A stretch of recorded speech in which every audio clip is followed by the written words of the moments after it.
Hey, hello. Balik lagi di channel Spoiler Moon. Dan ya, kita akan bahas lagi spoileran untuk komik Magic Emperor-nya. Nah, kita akan masuk ke part 57, yang mana nanti gue akan bahas spoileran dari bab dari bab 370 sampai dengan 374. Nah, sebelum dimulai, kalau misalnya ada rekan-rekan yang berkenan untuk nyawer mimin, boleh banget langsung klik link yang ada di kolom deskripsi. Ada link Saweria, PayPal, dan yang lainnya. Terima kasih untuk dukungan dan support dari kalian semua. Nah, sebelum ceritanya dimulai, di sini ada beberapa pertanyaan yang kemarin banyak muncul di kolom komentar gitu ya, dan sekaligus ada sedikit ralat dari Mimin. Oke, yang pertama itu tentang kematian dari imam besar. Dia itu mati karena usia atau karena bayangan hitam itu? Gitu. Pertanyaannya kurang lebih kayak gitu. Jadi di sini sedikit aneh ralat ya untuk alur kematian dari imam besar. Jadi kemarin di part sebelumnya itu aneh sedikit miss ketika menerjemahkan bahwa imam besar itu kondisinya setelah kedatangan si bayangan hitam itu belum mati, tapi dia itu dilumpuhkan lalu dibawa pergi oleh si bayangan hitam ini. Lalu siapa si bayangan hitam ini? Dia itu dikenal sebagai penjaga hantu yang tugasnya menjadi mata-mata dari kaisar. Nah, ketika imam besar itu memilih untuk tidak netral lagi dan memihak Zulfan, bayangan hitam ini segera melumpuhkan imam besar untuk dibawa ke tempat rahasia dan menemui kaisar. Nantinya kaisar di situ akan bertanya beberapa hal, terutama tentang apakah rencana dari kaisar itu sudah bocor ke telinga Zulfan atau belum. Di sini nanti imam besar menjawab kalau rencananya itu ternyata belum dibocorkan. Dan karena hal itu kaisar pun merasa senang karena permainannya ternyata masih belum berakhir dan masih bisa dilanjutkan. Lalu setelah itu kaisar pun berbalik dan meninggalkan tempat itu sambil memberikan komandonya pada bayangan hitam. Lalu bayangan hitam itu pun menusuk jantung imam besar dan akhirnya imam besar benar-benar meninggal. Nah, pertanyaannya kenapa kaisar melakukan ini? Itu karena imam besar sudah tidak lagi memegang ajaran dari leluhurnya yang sudah berjanji pada kaisar pendiri untuk bersikap netral. Selain itu, kaisar juga menilai bahwa imam besar sudah tidak berguna lagi. Karena itu imam besar pun akhirnya dieksekusi di tempat. Sorry banget kemarin Ani salah menerjemahkan ya. Soalnya kalau di light novelnya itu dikatakan bahwa imam besar itu menunjukkan kematian yang sesungguhnya. Nah, tapi ternyata yang dimaksud di sini itu adalah imam besar kehilangan kesadarannya. Jadi pada akhirnya imam besar pun ya memang dibunuh sih pada akhirnya gitu. Tapi alur ceritanya sedikit ya itu tadi berbeda sedikit ya. Karena di sini dia dibunuh setelah bertemu dengan kaisar. Kayak gitulah intinya. Dan satu lagi, mari kita doakan semoga amal ibadah imam besar diterima di sisinya. Lanjut ke pertanyaan yang kedua. Min, emangnya itu benar gambar imam besar? Ya benar, itu memang gambar dari imam besar. Gambar-gambar yang aneh pakai itu ya Aneh usahakan untuk mencari gambar orang yang asli gitu ya. Kalau nggak ketemu ya sudah, ataupun kalau misalnya dikejar jadwal adat ya sudah seadanya gitu. Tapi kalau misalnya masih sempat, maka gua akan nyari gambar aslinya. Dan itu memang gambar imam besar, termasuk Suge Changfeng. Itu juga memang adalah wajah dari Suge Changfeng. Kalian bisa cek juga di chapter 101 kalau misalnya mau memastikan lagi kayak gitu. Lalu di sini untuk kemarin ada yang bilang itu bukannya gambarnya Leng Wuchang, Min. Enggak, Leng Wuchang itu belum muncul di part sekarang, itu belum muncul di komiknya. Per tanggal 24 Juli ini Leng Wuchang ataupun Huang Putian Yuan dan juga beberapa patriark lainnya itu belum muncul. Gitu. Mungkin di Sabtu depan itu mereka akan mulai muncul satu persatu. Kita tunggu aja. Lalu yang terakhir, yang ketiga, Bang baca novelnya di mana? Ini sering banget Ani nemukan di kolom komentar. Jadi Ani akan jawab bahwa beberapa sumber yang Ani ikutin itu yang pertama untuk bahasa Indonesia itu ada di word novel Indo. Nah itu bahasanya ya memang kacau seperti itu. Lalu kedua, kalau Ane bingung dari sana, Ane biasanya lihat di MT Novel yang basicnya bahasa Inggris. Dan kalau masih buntu juga biasanya Ane lihat ke versi Cinanya. Kayak gitu. Dan ya pada akhirnya kalau misalnya memang masih belum ketemu juga waktu penulisan ulang skrip, di situ Ane biasanya sedikit ya mengarang indah gitu ya, tanpa merubah makna dan alur ceritanya. Jadi kalau misalnya ada yang tanya, itu bisa kalian cari di Google, ketik aja Light Novel Magic Emperor ya, tapi jangan berharap kalau bahasanya akan bagus. Karena kalau bahasanya sudah bagus dari awal, pasti channel ini sudah update tiap hari. Kenapa kok channel ini jadwalnya hanya Kamis dan Minggu? Itu karena proses penulisan naskah ceritanya yang lama. Dalam satu part itu ada sekitar 3-6 bab. Dan umumnya 4 bab itu Ane butuhkan waktu sekitar 1 hari buat ngedit. Itu pun kalau pas libur. Ane kerjain dari pagi sampai malam, kurang lebih kayak gitu. Ya jeda paling istirahat, makan, mandi, berak, dan ya gitulah, main game sesekali.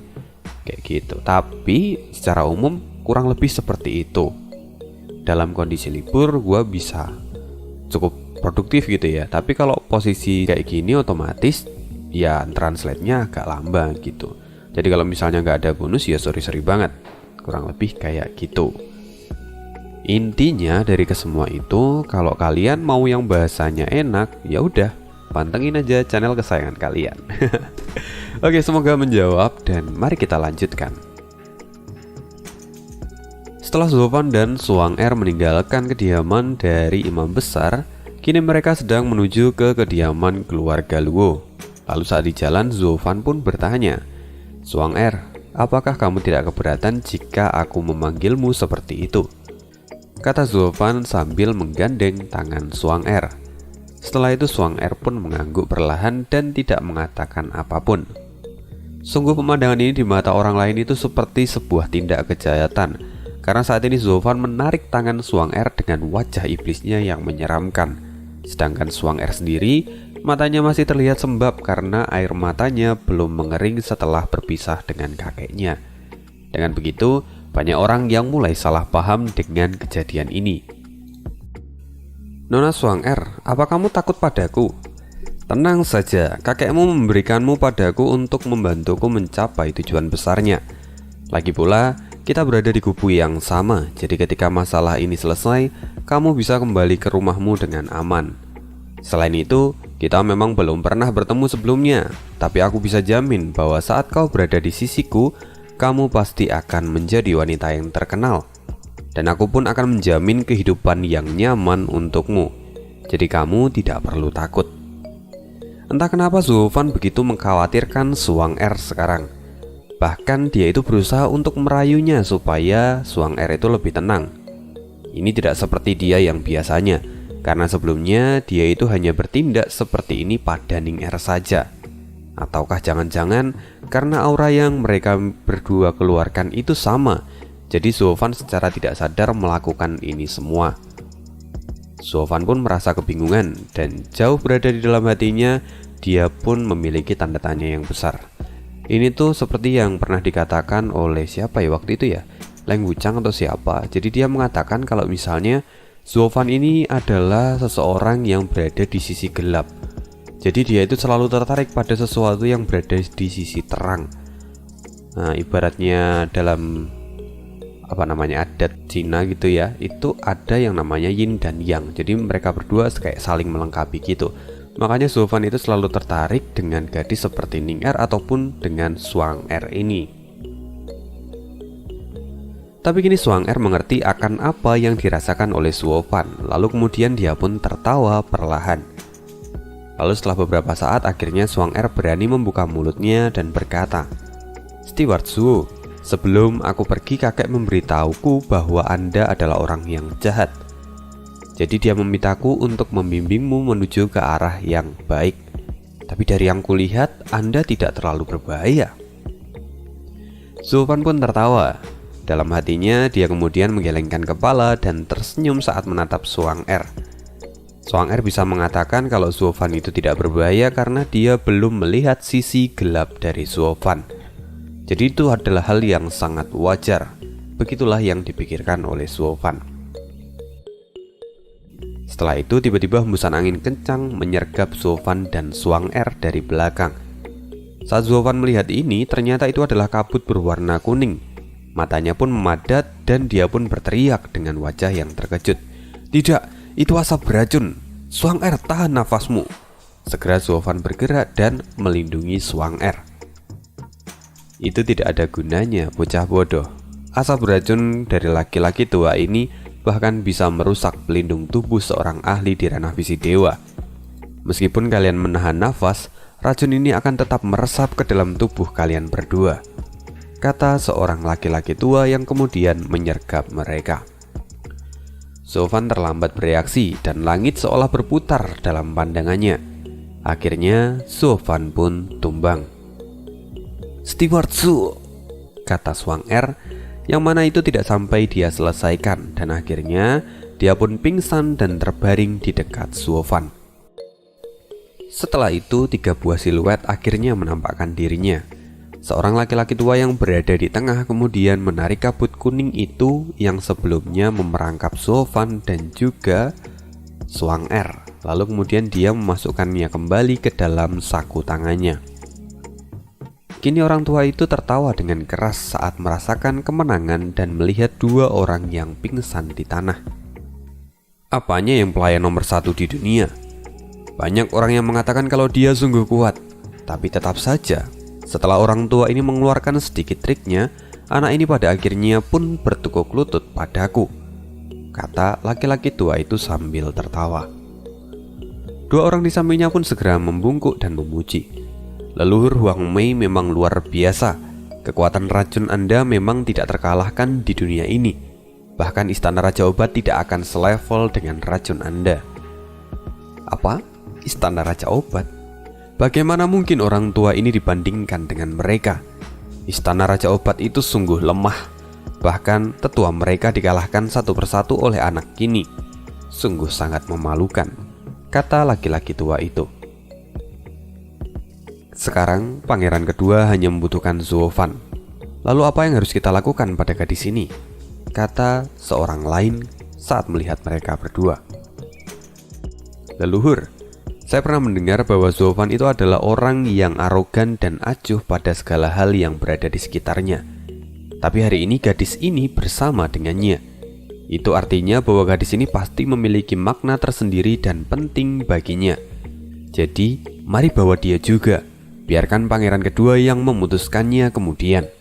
Siapa tahu gadis ini akan berguna di masa depan," kata salah seorang ahli yang ada di sebelah leluhur Huang Mei. Memikirkan kata-kata ini, leluhur Huang Mei pun mengangguk dan kemudian dia pun melambaikan bajunya lalu menghilang dalam kepulan asap kuning. Setelah itu 2 ahli lainnya segera membawa Suofan dan juga Suang-er untuk mengikuti leluhur Huang Mei.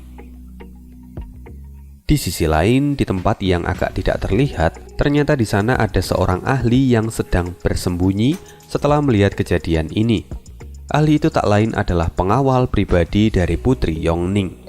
"Sudah berakhir, sesuatu yang besar telah terjadi. Aku harus segera memberitahu Tuan Putri," kata pengawal itu, lalu kemudian dia berlari secepat kilat. Kurang lebih sekitar setengah jam kemudian, akhirnya pengawal itu sampai di depan gerbang kota sambil terengah-engah. Dia segera mengeluarkan sebuah token dan menunjukkannya pada para penjaga. Aku adalah pengawal dari Tuan Putri. Cepat bukakan pintu." Segera setelah itu, dia pun dipersilahkan untuk masuk. Di saat yang bersamaan di sisi yang lain, tepatnya di depan kamar Putri Yongning, di sana terlihat seorang pria gemuk yang berkeringat. Yang mana keringatnya itu sudah seperti air terjun. Dia tampak terengah-engah lalu kemudian berteriak, Yongning, cepat keluar. Jangan memperlakukan kakakmu seperti ini." Tampak laki-laki itu mengeluh setelah berjalan mengelilingi kota kekaisaran. Badannya yang sungguh besar membuat dia sulit untuk bergerak. Siapa lagi dia kalau bukan Yuen Chong?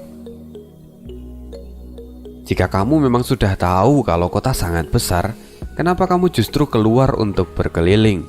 Kamu kan bisa tetap berada di dalam istana kekaisaran kakak ketiga," kata Yongning yang kemudian keluar dari kamarnya. Yuencong kini tampak melirik adiknya dan kemudian dia berkata, "Apa kamu pikir aku ingin melakukan semua ini?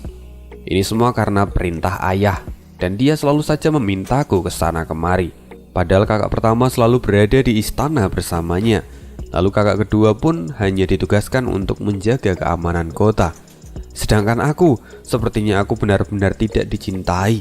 Aku diutus ke sana kemari untuk menyelesaikan semua urusan di luar kota kekaisaran. Aku memang sangat malang." Bukankah itu sudah wajar, kakak? Semua orang pun pasti memiliki kebencian terhadap orang yang gendut. Karenanya, kaisar memintamu untuk terus bergerak dan mengecilkan tubuhmu. Meski aku tahu kalau kamu pasti menjalani hidupmu dengan sangat berat, kata Yongning yang kemudian menghampirinya dan mengelus-ngelus kepala Yuencong. Yuencong kemudian perlahan menyingkirkan tangan Yongning yang ada di kepalanya. Lalu dia berkata dengan acuh tak acuh, Baiklah, ayo masuk untuk sekarang. Aku kemari untuk menyampaikan titah kaisar karena ulahmu beberapa waktu yang lalu." "Apa?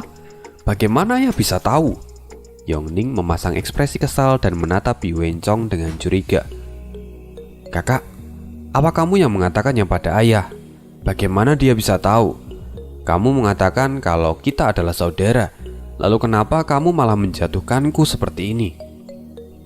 kata Yongning dengan wajah yang kesal. Yuencong saat ini hanya menatapnya lalu menghela nafas panjang. "Yongning, kakakmu ini tidak mengatakan apapun.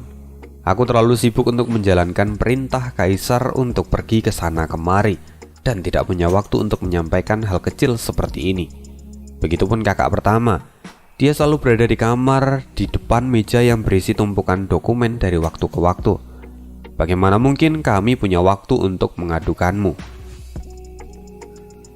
Jika memang begitu, lalu bagaimana ya bisa tahu? Jangan sampai aku tahu siapa yang melakukannya. Aku pasti akan menghancurkannya hingga berkeping-keping," kata Yongning yang kemudian dipenuhi dengan amarah di dalam hatinya. Yuencong saat ini hanya bisa meratapi kepolosan adiknya ini. Kemudian dia pun berkata, "Yongning, jangan terlalu naif. Bahkan jika kami tidak memberitahukannya pada ayah, tapi jangan lupa kalau ayah adalah seorang kaisar. Kaisar memiliki banyak mata-mata yang tak terhitung jumlahnya. Apapun yang kamu lakukan, kaisar pasti bisa mengetahuinya. Jadi jangan pernah melupakan hal ini." Kakak benar juga. Kamu benar-benar mengingatkanku. Pasti yang melaporkan ini adalah para penjaga hantu yang legendaris itu. Sial, mereka pasti mengikuti kemanapun aku pergi. Mereka sudah seperti belatung yang menempel di tulang saja. Menjijikkan, kata Yongning dengan raut wajah yang kesal. Yuencong sekarang tambah menghela nafas dan menggelengkan kepalanya. "Yongning, sepertinya otakmu sedikit bermasalah. Bahkan jika itu bukan dari para penjaga hantu, ayah tetap akan mengetahuinya. Apalagi kamu muncul di hadapan semua orang dan menimbulkan keributan yang besar. Selain itu, para penjaga hantu itu adalah sosok rahasia yang bahkan tidak ada orang selain kaisar yang mengetahui mereka. Bagaimana mungkin mereka akan menaruh perhatian pada gadis kecil sepertimu? Kamu terlalu tinggi menilai dirimu sendiri." "Gadis kecil? Aku ini juga seorang putri, kakak.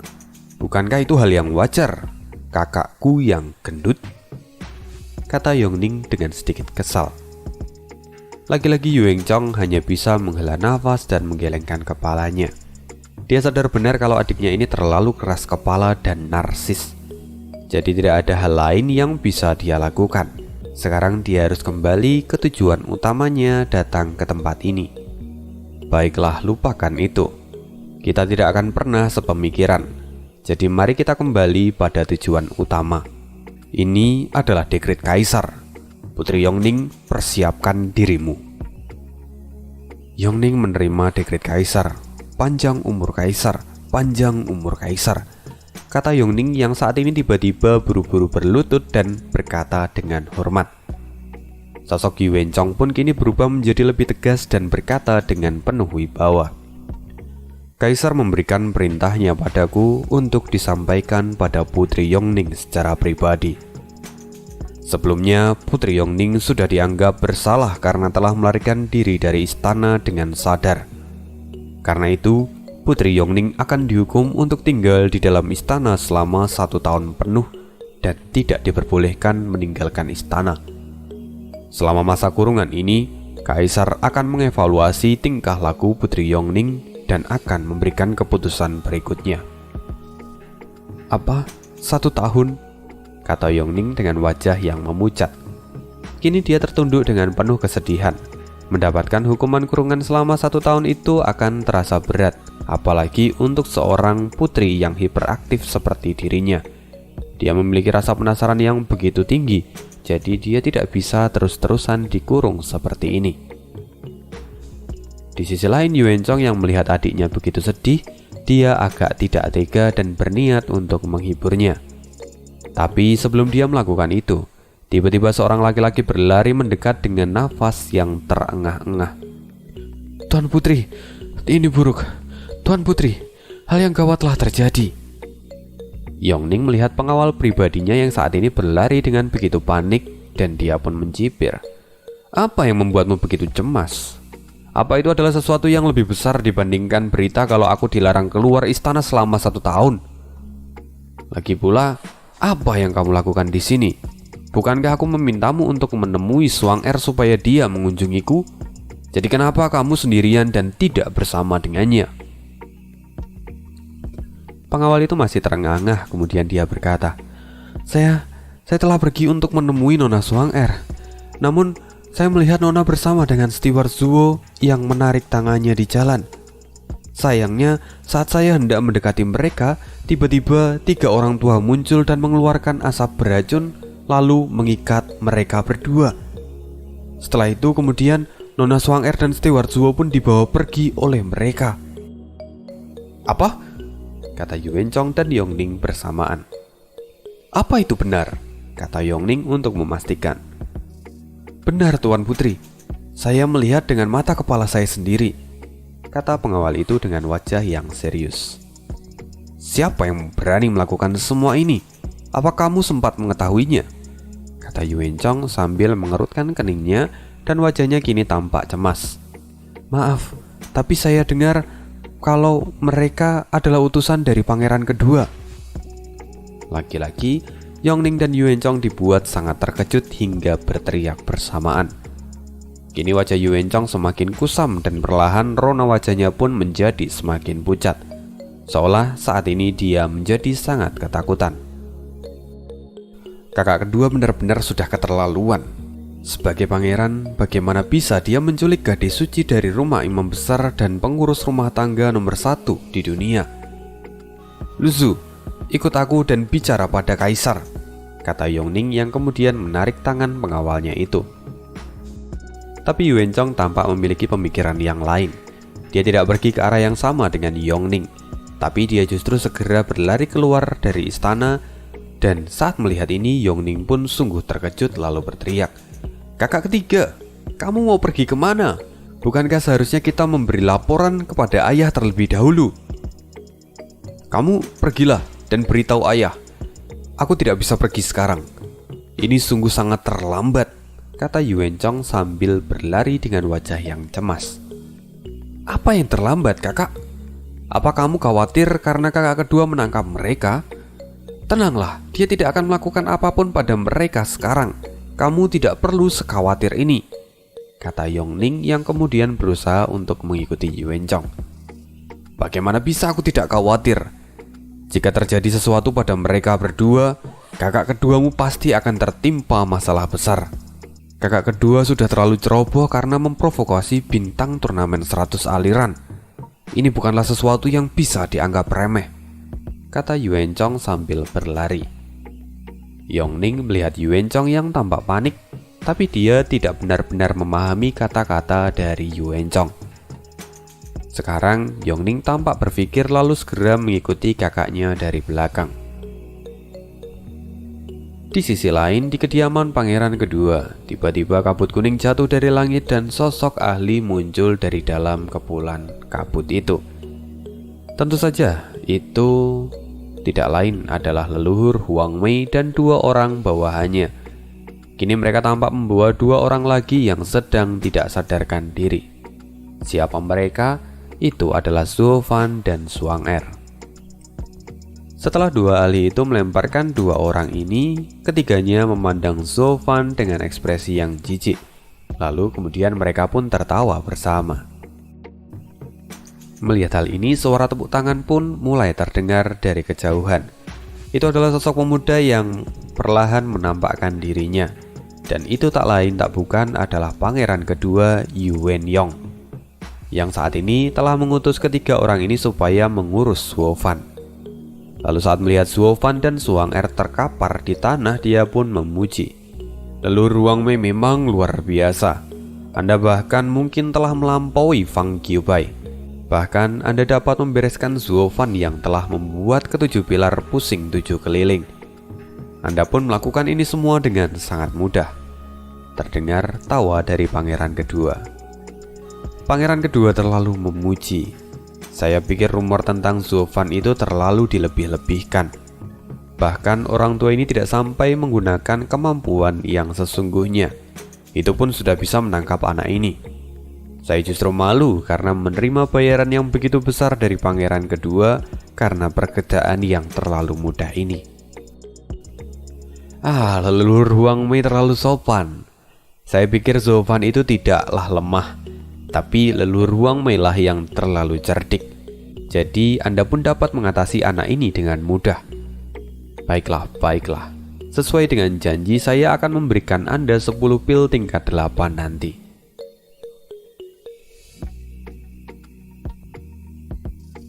Setelah itu pangeran kedua kemudian berjalan dan mendatangi 2 orang yang sedang tidak sadarkan diri itu.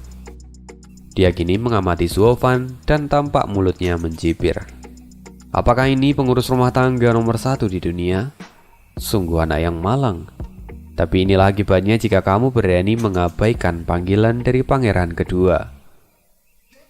Setelah itu pangeran kedua pun menoleh ke wanita yang ada di sebelah Zhuo Fan. Lalu dia dengan sedikit wajah keheranan pun berkata, "Leluhur, siapa dia?" Saya juga tidak tahu apa yang terjadi, tapi gadis itu mengikuti Zhuo Fan sepanjang jalan.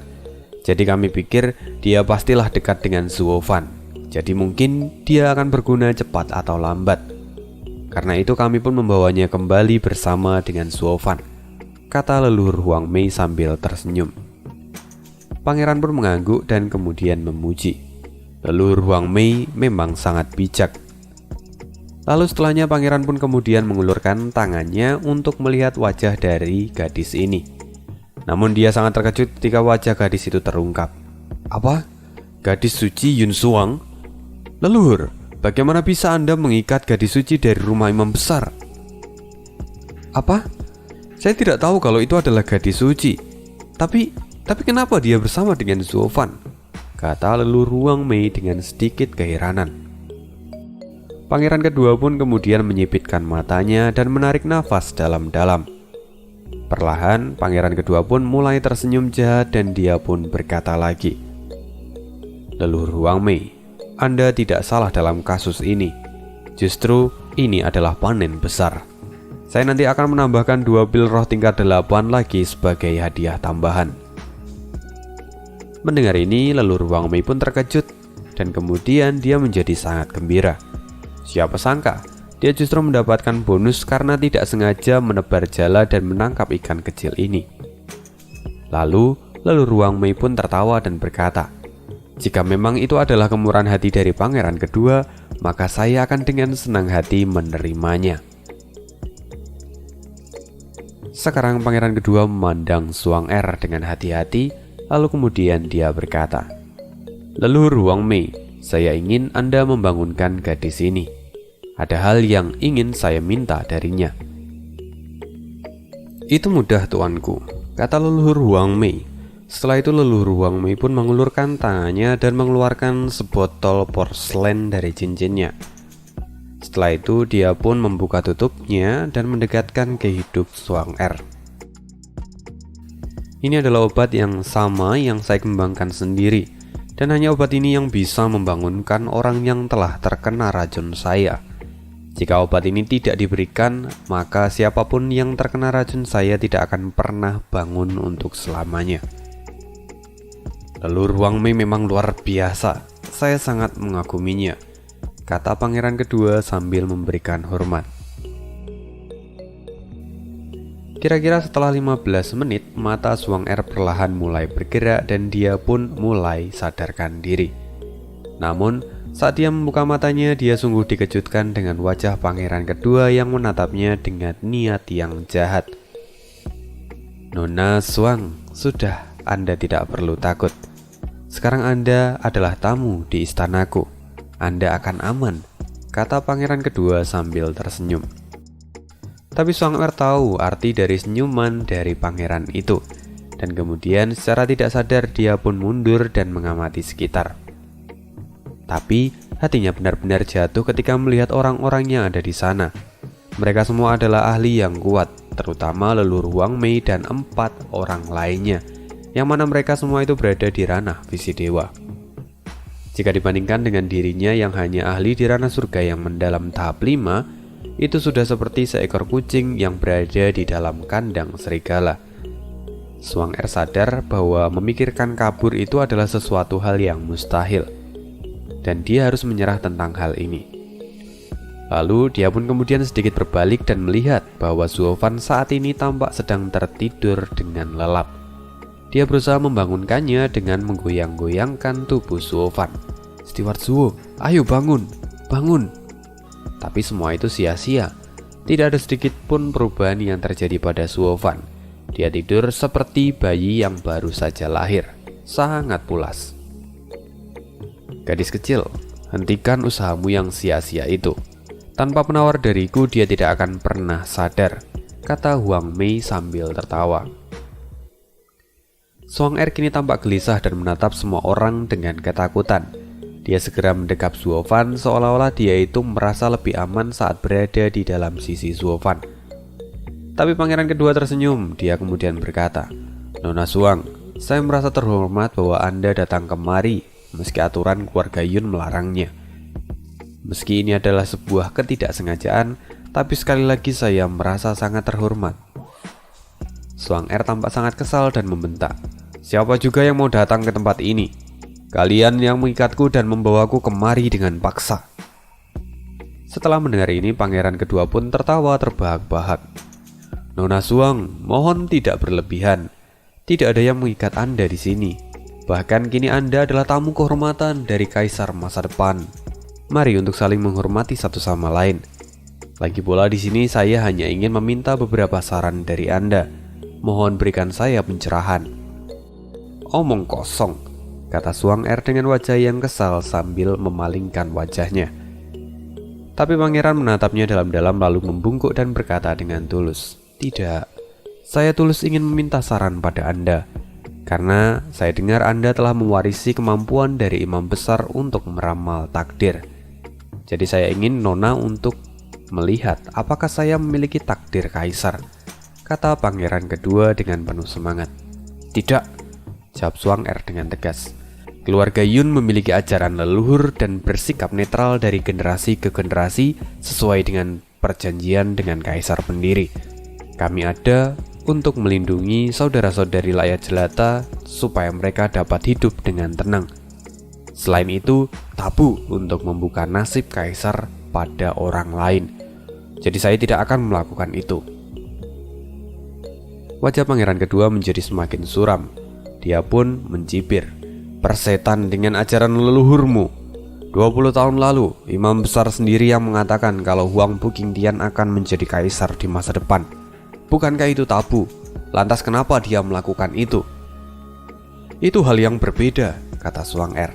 "Imam besar mengatakan itu saat Huang Buqingtian masih anak-anak, di mana potensi dari seorang anak itu masih sangatlah luas. Sangat berbeda dengan memberitahu orang yang sudah dewasa. Karena saat dewasa semuanya sudah ditentukan, maka ini akan menjadi tabu untuk dikatakan. Mengungkapkan takdir kaisar itu sama saja membongkar rahasia surga dan bumi, yang mana itu akan membuat jiwa-jiwa menjadi tidak tenang." Mendengar ini jantung pangeran kedua menjadi semakin berdegup kencang. Dia merenungkan ucapan dari Suang-er bahwa meski Wang Bukingtian sudah dikatakan memiliki takdir kaisar, tapi pada akhirnya dia mati di tangan Zuo Fan sebelum takdir kaisar itu sepenuhnya terbentuk. Tapi kondisi mereka sekarang sangatlah berbeda, karena saat ini dia sudah dewasa dan takdirnya sudah ditentukan. Dengan begitu, apa yang disampaikan oleh Suang-er itu menjadi masuk akal. Tapi pangeran kedua kini justru semakin bersemangat. Dia sama sekali tidak peduli dengan hal yang disebut tabu. Dia sekarang sangat ingin tahu apakah dia memiliki takdir kaisar, karena saat ini takdirnya telah terbentuk. Jadi dia pun berkata, "Jika memang demikian, maka segera gunakan penerawanganmu dan lihat takdir kaisar milikku." "Bukankah sudah saya katakan sebelumnya bahwa itu tidak bisa dilakukan?" kata Suang-er dengan tegas. Tapi pangeran kedua kemudian mengeluarkan pedang roh tingkat 5 miliknya dan mengarahkannya langsung ke tenggorokan Zuo Fan. "Kukatakan sekali lagi, jika kau ingin orang ini selamat, maka cepat ramal aku." "Yang mulia, mohon untuk tetap tenang. Dia adalah pengurus rumah tangga nomor 1 di dunia. Jika terjadi sesuatu padanya, apa yang harus kami jelaskan pada kaisar?" kata beberapa pengawal yang ada di sana. Tapi pangeran kedua sudah dibutahkan oleh nafsunya. Dia kemudian berteriak, "Persetan! Jika aku dinobatkan sebagai kaisar, maka dia juga akan tetap menjadi bawahanku. Maka siapa yang peduli dengan masalah itu?" Pangeran kedua kemudian kembali menatap Suang-er dan berkata, "Sekarang cepat ramal aku, atau aku akan benar-benar membunuhnya di depan matamu. Bukankah keluarga Yunmu selalu mengajarkan untuk berbelas kasih pada rakyat? Lantas saat ini apa kau tega melihat salah satunya mati di sini?" Suang-er tenggelam di dalam dilema. Dia tidak bisa melanggar aturan dari leluhurnya, tapi dia juga tidak bisa membiarkan Zuo Fan mati. Dia melirik Zuo Fan yang saat ini masih tertidur pulas. Lalu kembali dia teringat akan kata-kata dari imam besar sebelum kepergiannya. Zuo Fan itu adalah orang aneh yang terbebas dari jeratan takdir. Dia bisa mengubah semua yang bersangkutan dengannya. Karena itu, imam besar memintanya untuk membimbing Zuo Fan ke jalan yang benar. Jika dia atau Zuo Fan mati, maka semua itu akan sia-sia. Lalu Suang-er pun kemudian teringat saat mereka hendak tertangkap. Saat itu Zuo Fan mencoba untuk melindunginya dari asap beracun. Zuo Fan telah mengorbankan diri untuk dirinya. Jadi bagaimana mungkin dia bisa mengabaikan Zuo Fan begitu saja? "Baiklah, akan kulakukan," kata Suang-er. Mendengar ini pangeran kedua pun menjadi sangat gembira dan segera menyingkirkan pedangnya. Lalu dia pun merapikan bajunya dan berkata, "Kalau begitu silakan mulai, Nona Suang." Suang-er pun menatap pangeran kedua, lalu dengan ragu-ragu dia pun mengangguk. Setelah itu Suang-er menutup matanya dan kemudian saat dia membuka matanya lagi, seluruh bola matanya berubah menjadi hitam dan perlahan muncul kerlip bintang kecil di matanya. Jika diperhatikan lebih dalam, mata Suang-er sudah seperti luar angkasa yang dipenuhi oleh bintang-bintang kecil. Setelah beberapa saat Suang-er menutup matanya dan menghela nafas panjang. "Bagaimana? Aku memiliki takdir kaisar kan?" kata pangeran kedua dengan penuh kegembiraan. Suang-er tersenyum lalu dia berkata, "Untungnya saya tidak menentang aturan keluarga. Ini sungguh adalah berkah di dalam kemalangan. Bisa saya katakan dengan jelas bahwa Anda sama sekali tidak memiliki takdir kaisar." Jedar! Ledakan seperti petir jatuh dari langit keluar dari sisi pangeran kedua. "Nona Suang, Anda adalah seorang gadis suci. Bagaimana bisa Anda melakukan sebuah kesalahan? Cepat ulangi proses ramalanmu. Kau pasti telah melewatkan sesuatu." "Saya sudah belajar hal ini dari imam besar sejak saya kecil, dan saya yakin sudah melihat semuanya. Sayangnya Anda memang tidak memiliki takdir kaisar sedikit pun. Lebih baik Anda tidak menyia-nyiakan usaha Anda sekarang dan berhentilah untuk berharap. Saya juga memiliki saran untuk Anda. Jika Anda terus berada di jalan ini, maka akan ada bahaya besar yang menanti Anda. Berhentilah jika Anda ingin selamat. Jika tidak, Kalau tidak apa? Kau berani sekali berbohong di depan kaisar masa depan. Aku pasti akan membunuhmu, teriak pangeran kedua. Segera dia mengeluarkan pedangnya lagi dan langsung menyerang ke arah Suang-er. Suang-er tidak berkutik. Dia tidak bisa melawan pangeran kedua dengan pedangnya. Dia hanya bisa berteriak dan meringkuk ketakutan. Akhirnya ledakan pun terjadi. Dan ternyata ledakan itu terjadi sebelum pedangnya menebas tubuh Suang-er. Benturan terjadi antara pedang dan cakar naga emas yang saat ini tampak menggenggam pedang itu. Pangeran kedua, meski kamu memiliki takdir kaisar pun, tapi sejak kamu mengikatku, maka takdirmu itu sudah ditulis ulang. Seorang pemuda dengan senyuman iblis menahan serangan itu. Suovan yang sedari tadi tertidur, kini menahan serangan pedang roh tingkat 5 dengan cakar naga emas miliknya. Semua orang yang ada di sana sangat terkejut, terutama pangeran kedua. Suovan? Suang-er yang tadi ketakutan pun segera melonjak dengan gembira. Steward Zhu, kamu baik-baik saja? Tentu saja. Apa kau ingat apa yang kukatakan sebelumnya? Di dunia ini hanya aku satu-satunya orang yang bisa menggertak orang lain. Jika kamu mengikutiku, maka kamu pasti akan aman, kata Zuofan untuk menghibur Suang-er. Lalu dia pun mengangkat jempolnya untuk Suang-er karena Suang-er berhasil bertahan. Melihat tingkah konyol dari Zuofan, Suang-er pun menjadi tersipu, lalu dia pun tertawa. Sedangkan di sisi lain, lalu Ruang Mei tampak kebakaran jenggot. Bagaimana mungkin kamu bisa lepas dari racunku? Bahkan kamu tidak meminum penawarnya. Hei orang tua, asal kau tahu, satu jenis orang yang paling kuwaspadai adalah ahli racun sepertimu. Sebelum kau muncul di hadapanku, aku sudah menyiapkan semuanya untuk mengantisipasi orang-orang sepertimu. Segala jenis racun di dunia ini tidak akan bekerja padaku. Lagi pula tindakanmu sungguh konyol. Kau bahkan tidak bisa berurusan dengan gerbang kekaisaran ataupun istana Raja Obat. Tapi kau berani mencoba untuk menyentuhku, yang bahkan membuat mereka bertekuk lutut. Bagaimana bisa kau begitu percaya diri saat aku hanya pura-pura teracuni sebelumnya? Sungguh konyol. Sekarang kau sudah berani menyentuhku, jadi jangan pernah berharap kau bisa lepas dari tanganku, kata Zuofan dengan senyuman iblisnya. Kini tangan Zuofan mulai diselimuti oleh energi hitam yang mengerikan. Perlahan dia menatap pangeran kedua dan berkata, "Dan kamu pangeran kecil, aku sungguh tidak menyangka bahwa kau memiliki hubungan darah dengan kaisar. Padahal kaisar adalah orang yang sungguh luar biasa cerdas. Tapi bagaimana bisa dia memiliki anak sebodoh dirimu? Sebelumnya, Nona Suang-er telah menunjukkan kalau kamu tidak memiliki takdir kaisar. Jangan-jangan kau bahkan bukan seorang pangeran." Pangeran biasanya akan merasa sangat kesal ketika mendengar hinaan seperti ini. Tapi sekarang, di hadapan Zuofan yang sudah terlihat seperti iblis, dia bahkan tidak berani memikirkannya. Tubuhnya gemetar ketakutan saat melihat Zuofan menggertakkan giginya. "Leluhur Ruang Mei, apa yang Anda lakukan? Kenapa Anda diam saja? Cepat tolong aku!" teriak pangeran kedua.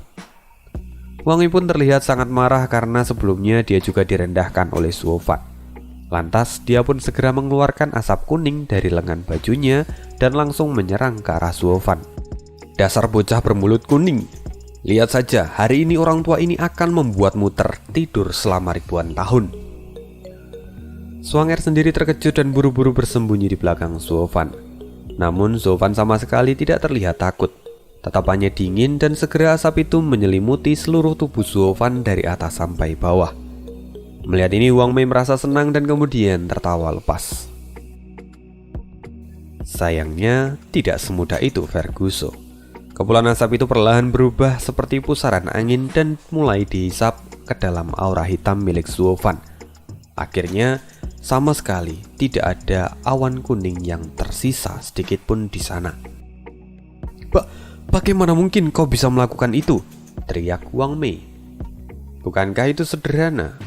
Aku hanya menelannya," kata Zuofan dengan senyuman iblisnya. Mendengar ini hati Wang Mei bergetar dan dia sadar kalau telah memilih lawan yang salah. Kini racun yang paling ia banggakan pun dapat dihancurkan dengan mudah oleh Zuofan. Jadi sekarang apa yang bisa dia lakukan? Racun adalah kebanggaannya. Maka kini dia tidak lebih seperti seorang ahli biasa. Jika dia tetap berada di sana, maka Zuofan hanya akan membunuhnya. Karena itu, dia pun segera berbalik dan berteriak, "Yang mulia, saya berdoa untuk keselamatan Anda, dan saya menantikan bayaran saya 12 pil tingkat 8. Saya harap Anda tidak akan melupakannya." Segera Wang Mei pun berubah menjadi asap kuning dan mencoba untuk melarikan diri. Di sisi lain, pangeran kedua benar-benar tertekan dan mengutuk Wang Mei karena dia benar-benar berani menyebutkan tentang bayaran, padahal pekerjaannya saja tidak dia lakukan dengan benar. Pangeran hanya bisa meratap dan melihat Wang Mei yang mencoba untuk melarikan diri. Sayangnya Zuofan tidak akan melepaskannya begitu saja. Tiba-tiba ledakan keras terjadi dan Wang Mei jatuh menghantam tanah dengan kaki dan tangan ke atas.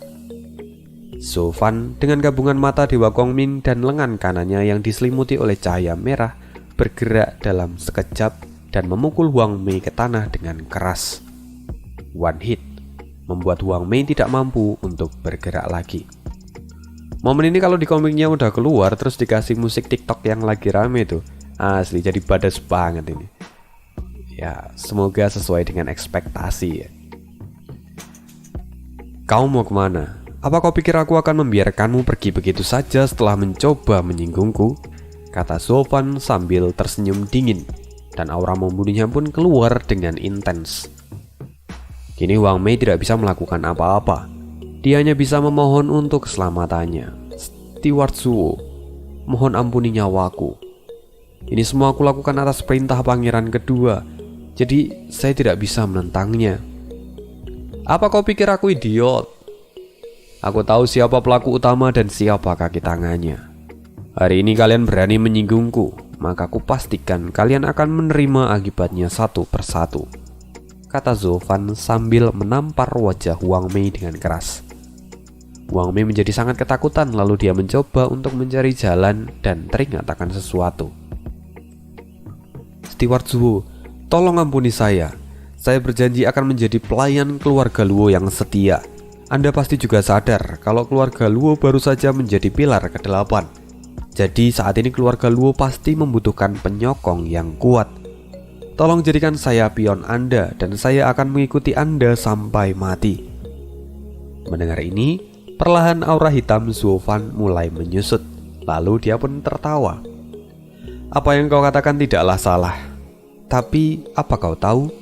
Kalau saat ini keluarga Luo sudah memiliki sang mantan Raja Obat Yansong sebagai ahli racun. Kami sama sekali tidak membutuhkanmu." Tapi Steward Zuo, dia hanyalah seorang ahli di ranah surga yang mendalam. Bagaimana dia bisa dibandingkan dengan saya yang sudah berada di ranah visi dewa?" "Apa kau tahu bahwa semua tetua keluarga Luo itu dipilih langsung olehku?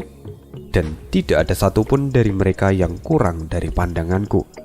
Apalagi tidak ada satupun orang yang boleh merendahkan mereka. Dengan ucapanmu ini kau benar-benar sudah didiskualifikasi." Aura hitam Zuofan kembali membengkak seperti api unggun yang menyala-nyala. Zuofan kemudian mengangkat Wang Mei dan aura hitam Zuofan itu langsung menghisap asap kuning milik Wang Mei. Dalam sekejap, Wang Mei berubah hanya tinggal tulang dan kulit saja. Di kejauhan pangeran kedua melihat ini, menjadi sangat ketakutan hingga kakinya pun kehilangan energi untuk terus menopang dirinya. Akhirnya dia pun terjatuh ke tanah. Dan selain itu, pangeran kedua dan ahli-ahli yang lainnya pun menjadi sangat ketakutan dan mulai mundur selangkah demi selangkah. Mereka kini semua kehilangan semangat bertarung mereka. Kini mereka tahu betapa mengerikannya Zuofan. Karena meskipun Zuofan itu hanya berada di tahap 3 surga yang mendalam, dia bahkan mampu membunuh Wang Mei yang ada di ranah visi dewa tahap 8. Apalagi itu dilakukan hanya dalam sekejap mata. Ini benar-benar membuat mereka kehilangan semangat. Suang Er sendiri menggigit bibirnya untuk menahan rasa takut yang ia rasakan ketika melihat sosok asli Suo Fan. Ini adalah kali pertama dia melihat pembunuhan dengan metode yang begitu keji. Pada mulanya Imam Besar sudah mengingatkan kalau Suo Fan itu adalah orang yang jahat dan kejam. Tapi sebelumnya setelah bersama dengan Suo Fan, bersama berbicara dan bercanda dengan Suo Fan, Suang Er mulai berpikir kalau Suo Fan itu tidaklah jahat. Tapi sekarang dia benar-benar melihat sisi paling gelap dari Suo Fan. Dia benar-benar laki-laki yang berbahaya. Apalagi yang terburuk adalah Suo Fan menikmati semua ini. Lalu kemudian Suo Fan menoleh dengan senyuman iblisnya menatap kelompok pangeran kedua. Perlahan Suo Fan mulai berjalan dan pangeran serta bawahannya pun tampak memucat ketakutan. Suo Fan, aku tahu kali ini aku salah. Tolong lupakan kejadian hari ini. Aku berjanji aku tidak akan mengulanginya di masa depan. Aku mengaku kalah dan menyerah padamu, kata pangeran kedua dengan tubuh gemetaran. Tapi Suo Fan kini sudah berada di hadapan pangeran kedua. Kemudian dia tertawa jahat dan berkata, "Lain kali?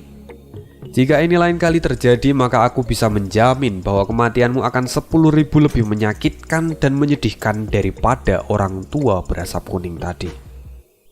Tolong percayalah, aku tidak akan mengulanginya," kata pangeran kedua sambil memohon. Suo Fan kemudian sedikit membungkukkan badannya dan menampar wajah pangeran kedua dengan keras. "Lihatlah wajahmu. Kali ini kau bahkan kehilangan semua kesombonganmu. Tapi kali ini aku akan memberimu sedikit wajah." Mendengar ini pangeran kedua merasa sangat senang karena Suo Fan mau memberikan wajah padanya. Tapi sayangnya dia terlalu berekspektasi tinggi. Suo Fan dengan cepat berubah dan berkata, "Sayangnya kali ini aku sedang tidak terlalu bermurah hati. Aku harus memberimu pelajaran supaya kau bisa mengingat semua kejadian hari ini." Setelah mengatakan itu, tiba-tiba cahaya merah keluar dari tangan kanan Suo Fan dan segera energi itu meledak di sana. Ledakan besar menyebar seperti badai ke segala arah, dan dalam sekejap bangunan hancur tidak bersisa, dan istana pangeran kedua tiba-tiba berubah seperti ditelan oleh badai pasir yang mengerikan. Kini istana seluas 70 mil itu hilang dalam satu kali serang. Dan lebih dari itu, getaran akibat serangan ini segera mengguncang seluruh ibu kota kekaisaran. Kita kembali beberapa saat sebelumnya. Di dalam istana kaisar saat ini Tuan Sima dan kaisar tampak bermain catur seperti biasa di taman. Lalu tiba-tiba alisnya berkerut saat merasakan kekuatan yang luar biasa berkumpul di dalam kota kekaisaran. Ini memang sudah diprediksi, lagi pula para pilar memang sedang berkumpul. Bukan tidak mungkin kalau mereka akan bentrok. Tapi tiba-tiba mereka pun dikejutkan karena ada gempa bumi yang bahkan sampai menggetarkan seluruh istana. "Apa ini? Apa yang terjadi?" kata kaisar dengan wajah panik. "Lapor yang mulia, ledakan besar terjadi di istana pangeran kedua," kata salah seorang penjaga yang saat ini sedang berlutut. Wajah kaisar pun segera menjadi suram dan dia tampak marah. "Siapa yang berani membuat keributan seperti ini? Cepat periksa." "Baik," kata penjaga itu dan segera bangkit meninggalkan tempatnya. Tuan Sima sendiri sekarang tampak merenung untuk beberapa saat. Lalu dia pun segera mengepalkan tangannya dan berkata, "Yang mulia, getaran barusan terasa tidak biasa. Saya khawatir ada sesuatu yang terjadi pada pangeran kedua. Mohon izinkan saya untuk pergi melihat." Kaisar pun tampak menghela nafas, lalu kemudian dia melambaikan tangannya. Melihat ini, Tuan Sima paham akan keputusan dari kaisar, dan segera dia pun terbang menuju istana pangeran kedua. Di rumah Perdana Menteri Suge Changfeng, di sana juga terasa getaran yang sama dari serangan Suo Fan. Lalu seorang berpakaian hitam mendekati Suge Changfeng dan memberikan laporannya. Suge Changfeng pun tampak terkejut dan bergumam, "Sungguh tindakan yang berani. Anak sapi ini bahkan tidak takut pada harimau. Anak ini bahkan tidak peduli jika harus memusuhi orang tua itu." Apa dia benar-benar tidak tahu siapa yang sedang dia provokasi? Kata Suge Changfeng yang kemudian menarik nafas dalam-dalam. Tapi di sisi lain, senyuman perlahan tampak muncul dari sudut mulutnya. Di sisi lain, di kediaman lembah neraka, Yowan-san dan sekelompok tetua sedang berkumpul di ruangan kecil. Lalu saat tanah mulai bergetar, ekspresi mereka tidak terkejut sama sekali.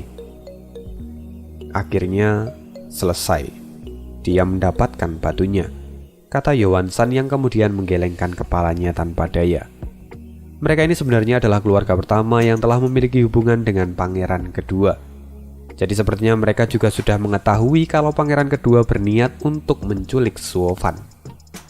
Sayangnya sekeras apapun mereka memberitahu bocah manja itu, tapi dia begitu keras kepala dan tidak mendengarkan mereka. Lalu sekarang, saat binatang buas itu marah, maka akan sangat wajar kalau pangeran kedua pun pasti disiksa habis-habisan. Sekali lagi Yowan-san tampak menghela nafas panjang dan kemudian melihat ke arah Yao Ming. Anak itu terlalu ceroboh. Apa kita benar-benar bisa bekerja sama dengannya?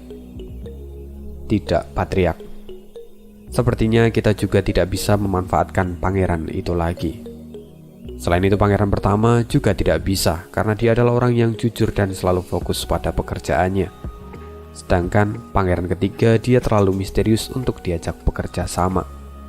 Sekarang satu-satunya hal yang bisa kita lakukan adalah mengawasi dari atas perahu dan menunggu ombak mereda, kata Yao Ming sambil menghela nafas. Mendengar ini para tetua yang ada di sana pun hanya bisa menghela nafas bersama-sama. Mereka kini benar-benar menyayangkan kenapa jalan lembah neraka justru semakin kacau seperti sekarang. Baiklah, mari kita tinggalkan mereka.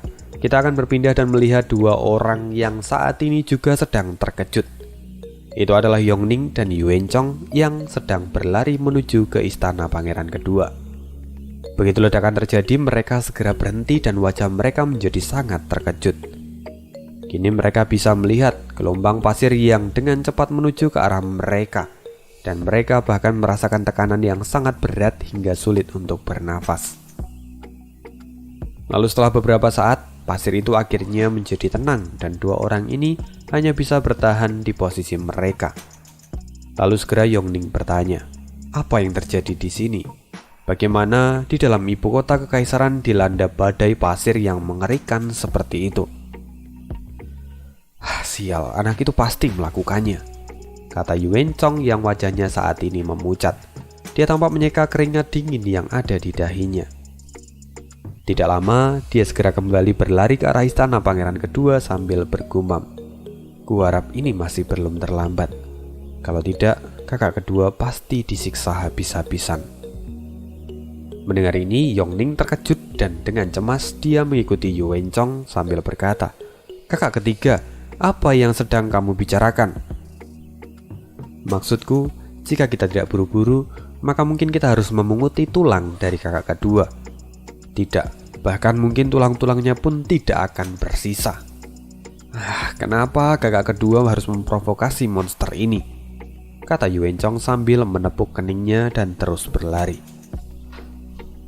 Yongning kembali dibuat tercengang dan berkata, kakak ketiga, bukankah kita kemari untuk menyelamatkan Zuofan dan Suang Er? Kenapa malah kakak kedua yang ada dalam bahaya? Yongning, kamu belum mengenal monster ini. Bahkan dia sama sekali tidak membutuhkan penyelamat. Dia dikenal sebagai Raja Iblis yang tak terkalahkan. Bahkan ahli ranah visi dewa pun takut untuk melawannya.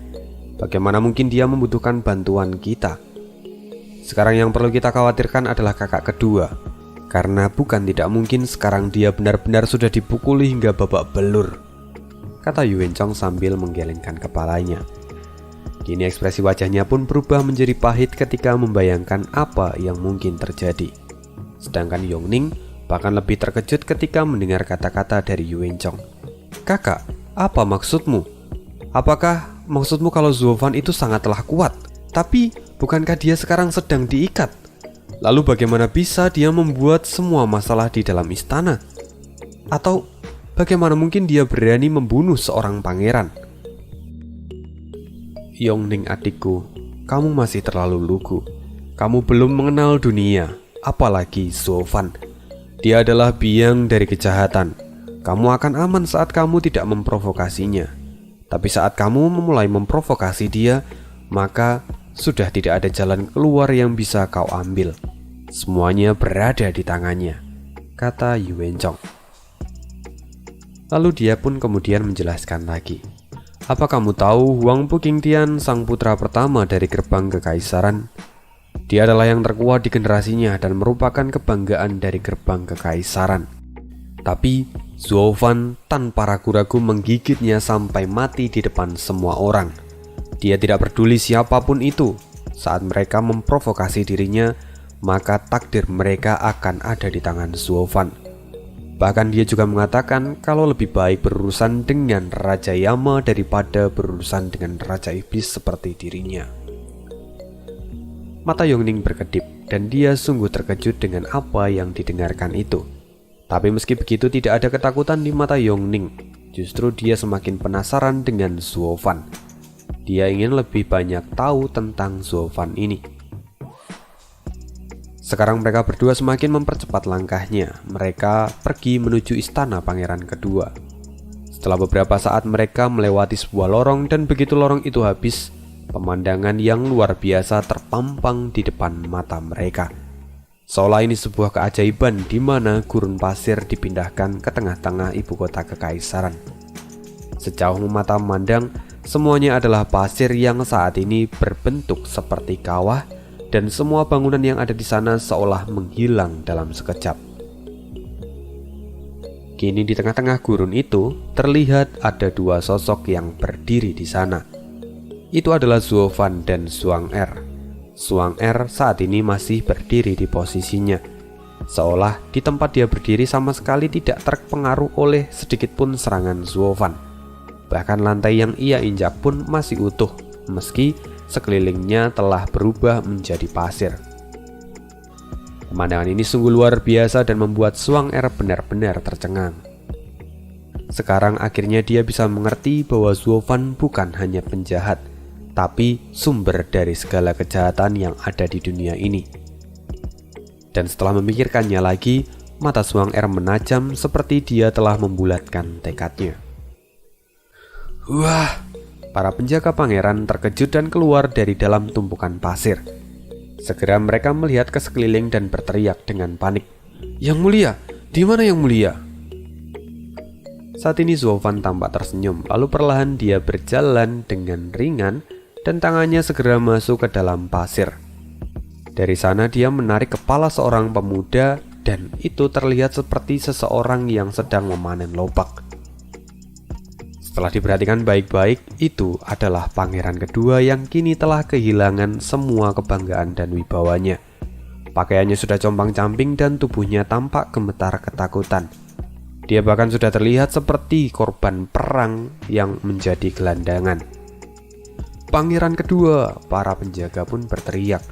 Tapi mereka tidak berani bergerak di hadapan Zofan. Kini perlahan Zofan mulai tersenyum dan menampar pangeran kedua lalu berkata, apa kamu pikir kamu pantas untuk menjadi kaisar? Sekarang aku akan menelanjangimu dan membawamu ke pusat kota. Aku akan menghukummu di sana dengan cambuk dan segala sesuatu yang akan mencoreng wajahmu. Dengan begitu kau tidak akan lagi memiliki wajah untuk menjadi kaisar. Karena di dunia ini, seorang pangeran yang telah dipermalukan itu tidak memiliki hak untuk menjadi calon kaisar. Dengan hilangnya hakmu itu, kau hanya akan memiliki gelar sebagai pangeran. Atau bahkan mungkin kau akan dibuang. Kau bahkan akan kehilangan status kepangerananmu karena kau telah berani menyinggungku. Mata Zofan kini tampak menajam dan kilatan cahaya yang mengerikan pun melintas di matanya. Saudara Zuo, tolong beri wajah padaku dan lepaskan saudaraku, teriak seorang laki-laki yang kini menatap Zofan dengan wajah yang serius. Saat Zofan menoleh, dia melihat tumpukan lemak dan daging yang menjadi satu. Lalu dia pun mencibir, gendut, kau sepertinya cukup perhatian dengan saudaramu, tapi seharusnya kamu paling mengerti akan emosiku. Pangeran kedua telah bertindak sangat keterlaluan, jadi bagaimana bisa aku Jadi bagaimana bisa kamu meminta wajah padaku?" Setelah Zuofan mengatakan ini, tangannya pun dilambaikan dan menampar wajah pangeran kedua sekali lagi, sampai-sampai 2 buah giginya tercabut karena pukulan ini. Darah kembali mengalir dari mulut pangeran kedua. Kini Zuofan tampak menikmati ini dan senyuman jahat pun muncul di wajahnya. "Aku akan membawanya ke pusat kota dan untuk menunjukkannya pada semua orang. Aku ingin ini menjadi pelajaran bagi semua orang, supaya di masa depan tidak ada lagi orang bodoh sepertinya yang akan melakukan ini. Lagi pula aku cukup sibuk untuk mengurusi serangga-serangga seperti ini. Jadi lebih baik kutunjukkan saja supaya semuanya menjadi cerah." Yuencong tampak memandang Zuofan dalam-dalam lalu dia berkata, "Saudaraku, memang benar bahwa ada banyak orang bodoh di dunia ini. Mereka tidak tahu yang baik dan buruk.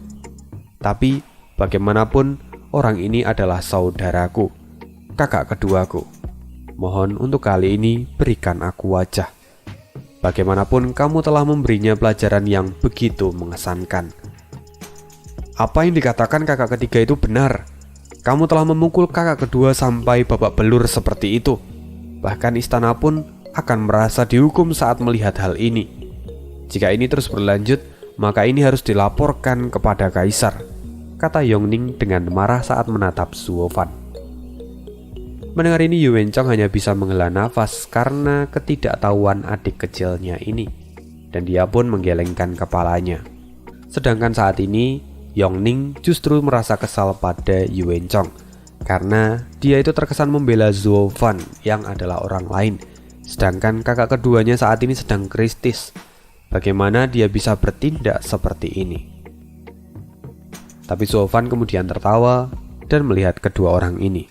Baiklah, aku akan memberikan wajah pada kalian kali ini, tapi dengan satu syarat bahwa masing-masing dari kalian berdua memiliki hutang budi padaku. Cepat atau lambat, aku pasti akan meminta kalian untuk membalasnya." Tapi kami hanya meminta satu hal. Bagaimana kami berdua memiliki hutang budi padamu?" kata Yuencong dengan sedikit garis hitam di wajahnya. Zuofan tertawa lagi dan kemudian dia berkata, "Aku tidak meminta kalian untuk memilih.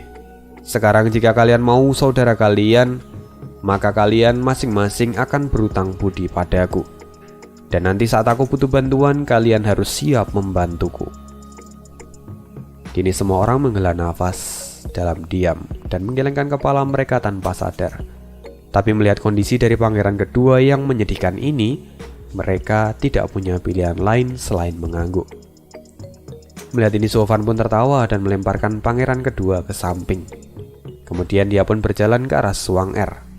Sekali lagi, Zuofan kemudian berkata pada Yuencong, "Ingat hari ini, aku sudah memberimu wajah, dan nanti saat aku membutuhkan bantuanmu, kamu harus siap kapanpun aku memintanya. Dengan begitu, sekarang aku pamit pergi. Bye." Zuofan mengulurkan tangannya ke arah Suang-er dan mengajaknya untuk meninggalkan tempat ini. Namun Yongning tidak bisa melihat hal ini. Dia buru-buru melompat dan meraih tangan Suang-er lalu memandang Zuofan. "Aku adalah saudari dari Nona Suang-er. Kami telah pergi kemanapun bersama dan sekarang dia pasti sangat ketakutan. Aku akan ada di sampingnya untuk menjaganya. Kakak ketiga, kamu pergilah dan rawat kakak kedua. Aku akan bersama dengan saudari Suang-er dan mengantarnya pulang." "Yongning, aku tidak apa-apa," kata Suang-er dengan sedikit keterkejutan di wajahnya. Dia mencoba untuk menghentikan Yongning supaya tidak bertindak ceroboh. Sedangkan saat ini Zuofan tersenyum dingin lalu berkata, "Putri Yongning, Suang-er adalah seorang ahli surga yang mendalam, sedangkan kamu bahkan belum menerobosnya. Apa kamu pikir dia membutuhkanmu untuk melindunginya?" "Ya, ini adalah masalah dari para wanita. Itu tidak ada hubungannya dengan basic kultivasi kami. Bagaimana kalian laki-laki bisa memahaminya?" kata Yongning dengan tanpa ragu-ragu mengangkat kepalanya ke arah Zuofan. Yuencong mengerutkan keningnya dan kemudian dia berkata dengan serius, "Yongning, berhentilah membuat masalah. Jika terus begini, kakakmu ini tidak akan bisa lagi menyelamatkanmu. Kamu bahkan tidak akan bisa tinggal bersama Nona Suang di kediaman imam besar. Ayah pasti akan marah dan meminta seseorang untuk menjemputmu. Sofan menoleh. Gendut, sepertinya kamu salah paham akan satu hal. Nona Suang tidak akan kembali ke kediaman imam besar. Dia akan pergi bersamaku ke istana Changping, kata Sofan sambil mengejek. Mendengar ini, Yongning ataupun Yuencong keduanya sama-sama terkejut dan segera menatap ke arah Suang. Dia adalah gadis suci yang digadang-gadang akan menggantikan posisi patriark berikutnya. Jadi bagaimana mungkin dia justru akan tinggal di tempat yang lain? Namun mereka kembali dibuat terkejut saat melihat pipi Suang yang memerah. Lalu Suang pun menganggukkan kepalanya. Kakek telah menyerahkan saya pada steward Zuo untuk menjadi pelayan pribadinya. Jadi, apa? Kedua saudara ini berteriak bersama. Mereka terkejut dengan apa yang baru saja mereka dengar. Yuencong segera berteriak, "Sofan, kamu benar-benar binatang. Dulu aku pikir kau hanya bertanggung jawab untuk 8 dari 9 kejahatan. Tapi hari ini kau telah memakan ke-9-9-nya. Aku tidak menyangka kau bahkan melakukan hal serendah ini. Merampok kediaman imam besar dan mengancamnya. Itu adalah sebuah kejahatan dan penghinaan terhadap kekaisaran." Yongning pun merasa sangat kasihan pada Suang. Lalu dia segera memeluk Suang dan berbisik padanya, "Saudari Suang, tenanglah. Aku tidak akan membiarkanmu jatuh ke tangan iblis ini," kata Yongning yang kemudian menatap Sofan dengan mata yang memerah. Suang sadar kalau ini pasti terjadi sebuah kesalahpahaman, dan dia segera menjelaskan dengan wajah yang memerah. "Putri, pangeran, tolong jangan salah paham. Ini tidak seperti yang kalian pikirkan. Kakek memiliki wawasan yang luas dan dia tahu seperti apa steward Zuo. Karena itu kakek ingin saya membimbing steward Zuo supaya dia berjalan menuju ke arah yang baik dan menyelamatkan semua orang." "Oh, jadi seperti itu. Saya mengerti," kata kedua orang ini dengan cepat dan merubah ekspresinya seperti orang bodoh. Sekarang Yuencong paham dengan kondisinya. Lalu dia pun kemudian berkata, "Nona Suang, meski Anda adalah penganut ajaran leluhur keluarga Yun yang sangat berbelas kasih pada rakyat, namun saya harus memperingatkan bahwa orang ini tidak sesederhana kelihatannya. Dia adalah sumber dari segala kejahatan yang tidak termaafkan. Jadi Anda harus berhati-hati padanya." Hei. Apa yang baru saja kamu katakan, gendut? Kamu bahkan telah banyak memfitnahku, bahkan mengatakan aku telah menculik seorang gadis, kata Sofan yang kemudian menatap Yuencong dengan aura membunuhnya. Yuencong sedikit bergidik, tapi kemudian dia berkata, "Memang apa masalahnya? Kau juga tidak pernah peduli dengan reputasimu." "Ah, benar juga," jawab Sofan yang kemudian tampak merenung sejenak dan mengangguk dengan jelas. Melihat ini, tawa dari Yongning dan Suang pun akhirnya pecah. Di tengah kegilaan ini ternyata Sofan memiliki sisi lucu yang mereka sadari. Bahkan mereka menyadari kalau Sofan ini lebih jujur daripada para bangsawan yang sering mereka jumpai. Yuencong saat ini kembali memecahkan suasana dan dia pun berkata, "Singkatnya, saya hanya ingin mengatakan bahwa itu akan sangat sulit mengubah pria ini. Jangan sampai Anda justru tertelan dalam keburukan orang ini. Bahkan keluarga Luo yang sebelumnya sangat sopan dan bermartabat sampai menjadi sangat rusak karena orang ini. Jadi Anda harus berhati-hati untuk menjaga karakter Anda," kata Yuencong pada Suang. "Kalau begitu, maka aku akan menemani saudari Suang. Aku akan memastikan supaya laki-laki ini tidak akan memberikan dampak buruk pada saudariku ini," kata Yongning tiba-tiba. Matanya pun kini tampak berbinar seolah dia mendapatkan sebuah alasan untuk melarikan diri dari istana. "Yongning, apa yang kamu pikirkan? Apa kau mau ayah menjadi marah lagi?" kata Yuencong. Tapi Yongning sama sekali tidak memperdulikannya dan memeluk Suang. Sofan sendiri sama sekali tidak mempermasalahkannya. Justru dia kemudian mengepalkan tangannya dan berpamitan. Meski sebelum Sofan pergi, Yuencong sudah berpesan, supaya Zuofan itu merawat adiknya dengan baik. Sedangkan di sisi lain Yuencong ditinggalkan sendiri di sana untuk membereskan semua kekacauan yang terjadi di tempat itu.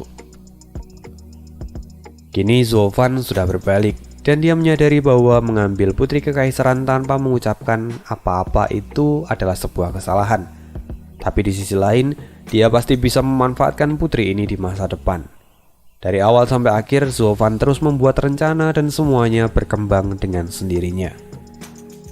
Sebelumnya dia tidak ingin berurusan dengan keluarga kekaisaran secepat ini. Tapi ini sudah seperti sebuah event sekali seumur hidup. Jadi bagaimana mungkin dia akan melepaskannya begitu saja? Ini adalah berkah yang dia dapatkan secara tidak sengaja dan tanpa harus mengeluarkan usaha sedikit pun. Zuofan sebelumnya juga sudah menanamkan pedang pada pangeran kedua. Setiap kata-kata yang ia keluarkan itu memiliki makna. Dan sekarang pangeran kedua tahu bahwa dia bahkan tidak memiliki takdir kaisar.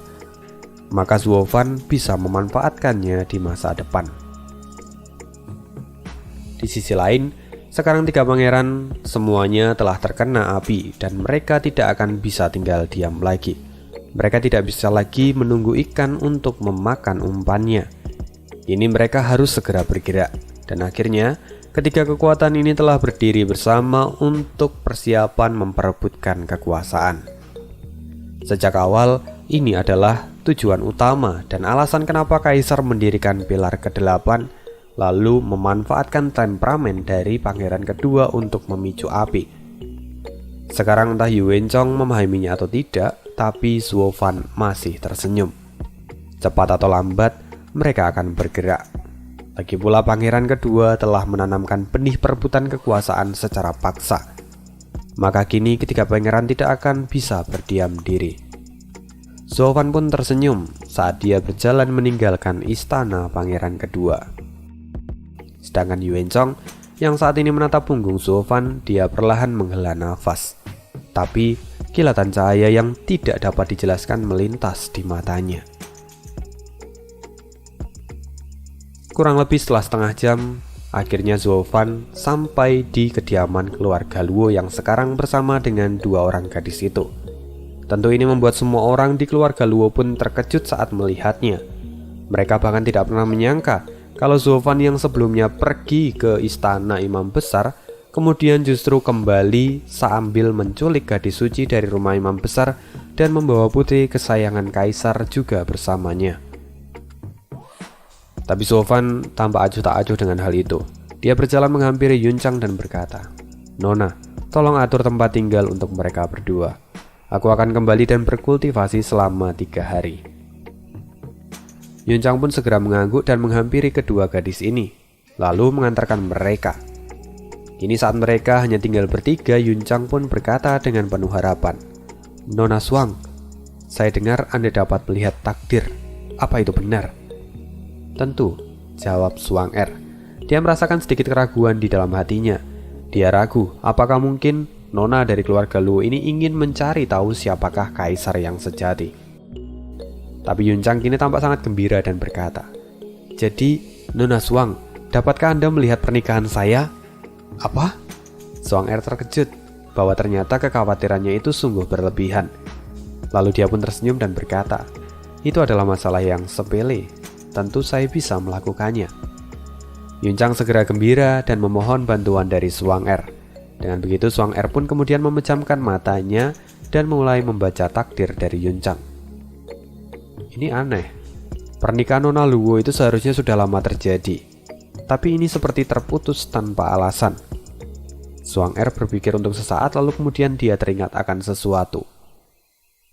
Maafkan saya tidak bisa membaca takdir dari Nona." "Kenapa?" Yuncang dengan cemas bertanya. Zhuang Er mengambil nafas dalam-dalam lalu berkata, "Semuanya karena Steward Zhuo. Seharusnya pernikahan Nona terjadi 8 tahun yang lalu.